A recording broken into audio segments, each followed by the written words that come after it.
Tonight on the Midnight Drive, some places don't feel old. They feel paused. The streets are quiet.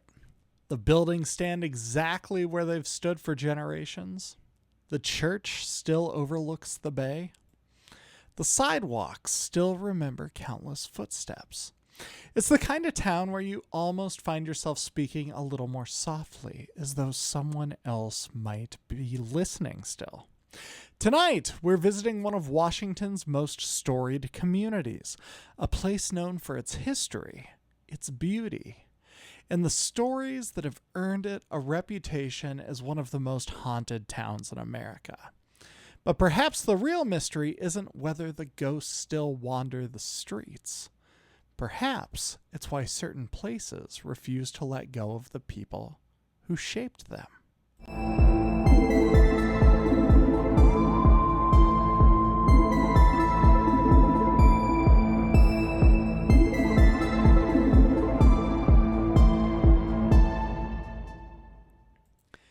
See, there are places that feel like they are racing toward tomorrow. Cities where new buildings seem to appear overnight. Highways stretch a little farther each year. Neighborhoods change so quickly that old photographs begin to look unfamiliar within a decade. And then there are places like Port Gamble. As you leave the bustle of Seattle behind and travel north along the Kitsap Peninsula, the roads begin to slow you down. The forests grow thicker. Towering evergreens line the highway, their branches reaching toward one another high above the road. And every now and then, the trees part just enough to reveal a glimpse of Puget Sound, calm and silver beneath the changing sky. Then, almost without warning, the forest opens. A quiet harbor appears. White wooden buildings line the streets. A church steeple rises above the trees. Historic storefronts face one another across roads that seem almost too peaceful for the modern world. Your first thought isn't usually, "This place is haunted." It's something much simpler. Has this town always looked like this? And in many ways, it has. Port Gamble wasn't a town that gradually grew over time. It was planned. It was built with purpose. In 1853, entrepreneurs established one of the largest sawmills on the west coast here, drawn by Washington's seemingly endless forests and sheltered waters of Gamble Bay. Around the mill, they built a company town designed to house workers and their families. Homes, a church, a school, stores, and community spaces all grew together, creating a place where nearly every aspect of daily life revolved around the lumber industry. For generations, the rhythm of the town followed the rhythm of the mill. Morning whistles marked the beginning of work. Ships carried timber across the Pacific. Families gathered for church on Sundays. Children walked the same streets their parents had walked before them. Like so many company towns across America, Port Gamble was built around a single purpose. But unlike many company towns, it survived. Across the country, former mill towns and mining communities often faded away after the industries that created them disappeared. Buildings were abandoned. Businesses closed. Entire neighborhoods slowly returned to nature. Some became ghost towns in the truest sense of the word. Port Gamble took a different path. When the mill eventually closed in 1995, that's right, you heard that correctly, 1995, after more than 140 years of operation, many people feared the town might disappear along with it. Instead, something remarkable happened. See, rather than replacing its historic buildings with modern developments, much of the town was carefully preserved. Walking through Port Gamble today feels less like stepping into a museum and more like stepping into another era. The houses remain. The church still overlooks the water. The general store still welcomes visitors. Even the quiet pace of the streets seem to belong to another century. There's something comforting about places like this. They remind us that not every piece of history has to exist behind glass. Because sometimes history is something you can simply walk through. You can hear the floorboards creak under your feet. You can watch the afternoon sunlight settle across weathered porches. You can stand beside the harbor and imagine the countless ships that once carried timber away from these shores. It's easy to picture the people who built this town. The mill workers heading home at dusk. Children racing bicycles along the quiet streets. Neighbors waving from front porches on warm summer evenings. Life wasn't perfect. No community ever is. But generations of ordinary lives unfolded here. Birthdays, weddings, first days of school, long days at work, conversations that seemed unimportant at the time, yet became part of the town's story all the same. Perhaps that's why historic places affect us so deeply. Old buildings aren't remarkable simply because they've survived. They're remarkable because people have survived within them. Every doorway has welcomed someone home. Every staircase has carried thousands of footsteps.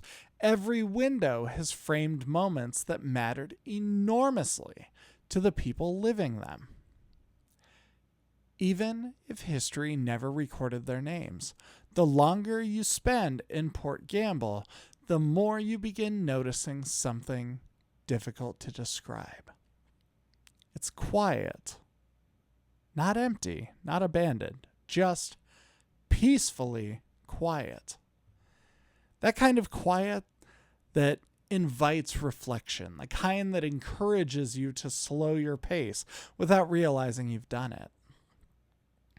And maybe that's when your imagination quietly begins to wake up.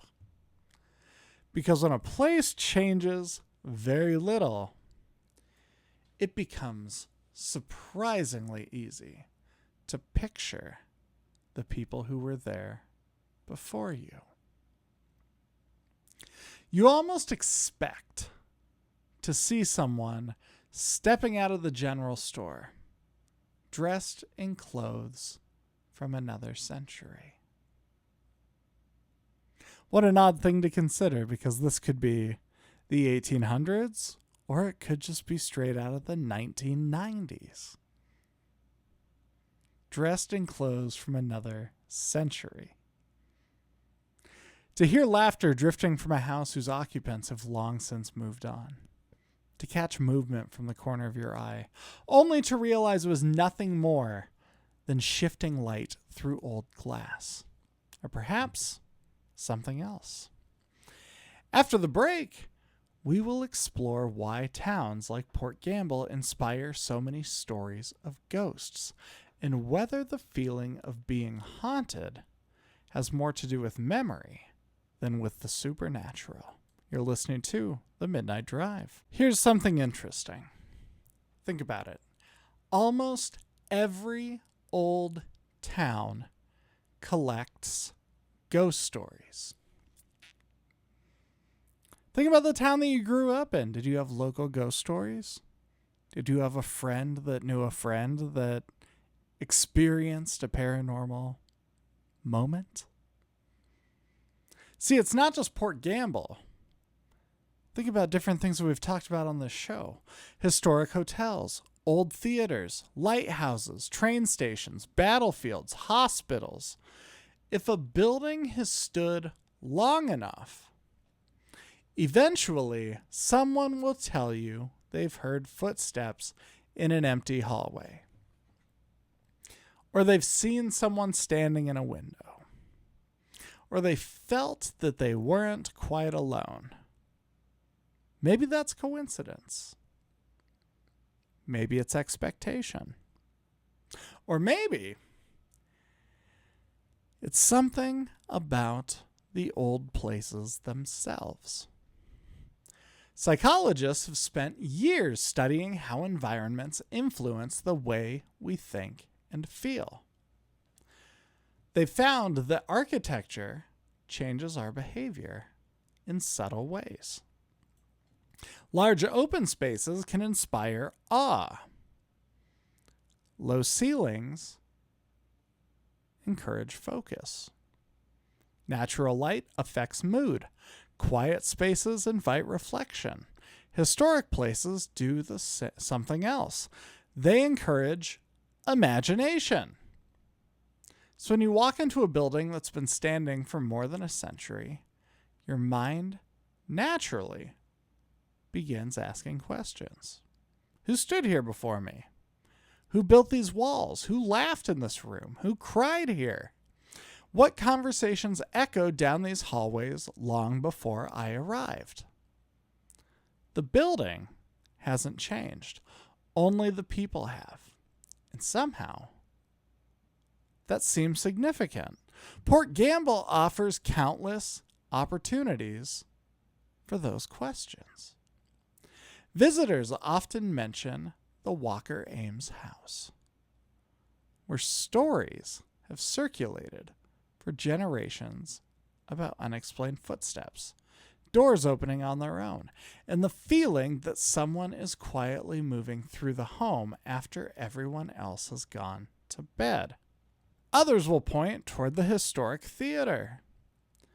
Employees and guests have occasionally described hearing voices when no one else was inside. Some speak of lights behaving strangely.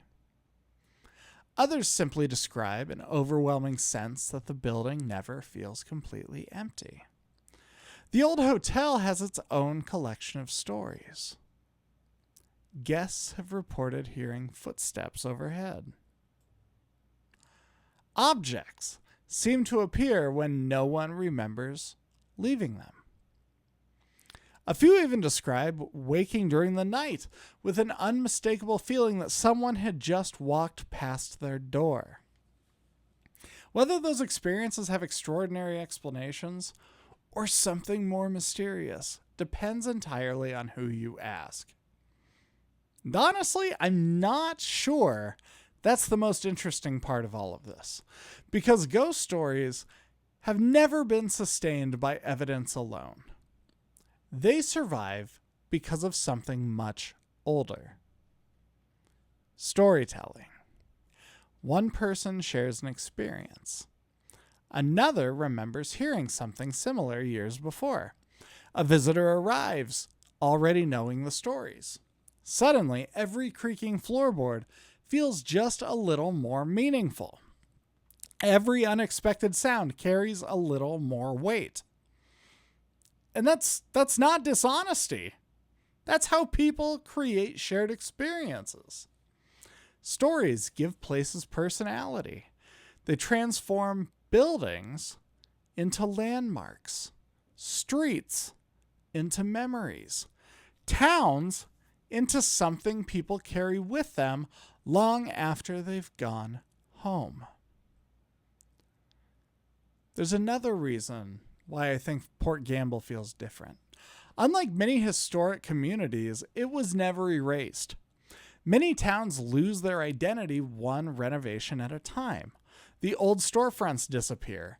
Historic homes give way to parking lots. New buildings replace old ones until eventually only photographs remember what once stood there. Port Gamble resisted that. The streets still follow the same pattern. The homes still overlook the bay. The church still watches over the town. When a place changes so little, it becomes easier to imagine time folding gently in on itself. Not literally, emotionally. The distance between 1890 and today somehow feels shorter. You don't simply read about history. You walk through it. And perhaps that's where hauntings truly begin. Not with apparitions, with empathy. The moment you stop seeing an old building as wood and nails and begin seeing the lives that unfolded inside of it, a child taking their first steps across those floorboards, a family gathering around a dinner table, neighbors celebrating holidays and birthdays, friends saying goodbye before another ship left the harbor. Thousands upon thousands of ordinary moments, each one deeply important to someone. Then, time quietly carries them away. Except, not entirely. The buildings remain, the streets remain, the view across the bay remains, and somehow, those ordinary lives still feel present.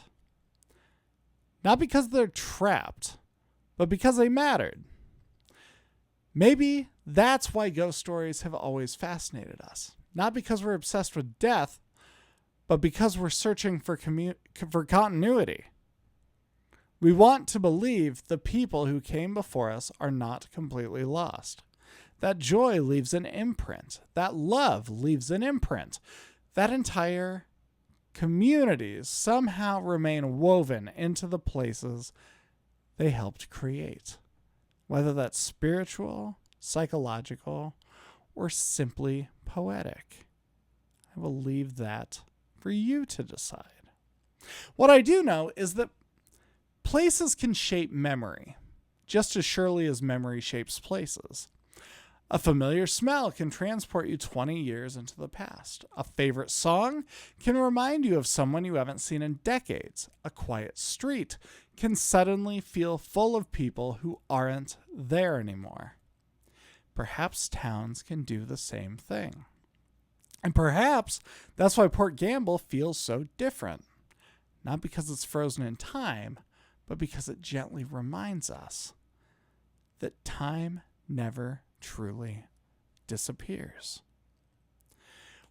Whether you leave believing in ghosts or simply appreciating history, it's difficult to drive away without feeling that you've visited somewhere special. A place that quietly reminds us that history isn't just found in books. Sometimes it's waiting on a front porch, inside an old theater, or drifting through the stillness of a town that has chosen to remember. And perhaps that's the real gift of Port Gamble.